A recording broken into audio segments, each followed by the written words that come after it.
Hello, I'm Dr. Gloria Horsley, president of the Open to Hope Foundation, and today I'm interviewing Stephen Connor. He's an international expert in palliative care, and it is very exciting what's going on in palliative care internationally. Tell us about what is going on in the world. Well, we're finally making some progress on international palliative care development. You know, only 10% of the people in the world who need palliative care are getting palliative care. Now tell our audience what palliative care means. Palliative care is care for people with life-threatening illnesses from the point of diagnosis of life-threatening illness until death and then through bereavement. It includes hospice care, but it's bigger than hospice care. So, wow, in these countries around the world, this must be quite a challenge.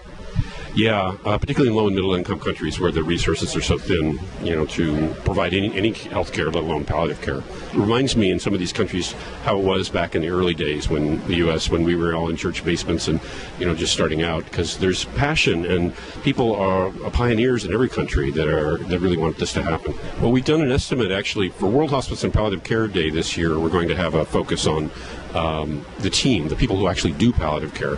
And we have over 1.2 million volunteers currently working in palliative care around the world, about 9 million family caregivers, and about 400,000 people who work, as professionals in palliative care.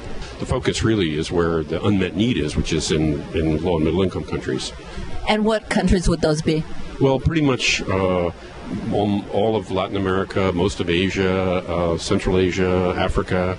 Everywhere, but the places where palliative care is fairly reliably available are North America, Western Europe, and Australia. We've been working with the World Health Organization for several years to try to introduce a resolution at the World Health Assembly, which is held every year in Geneva. It's the governing body of the World Health Organization.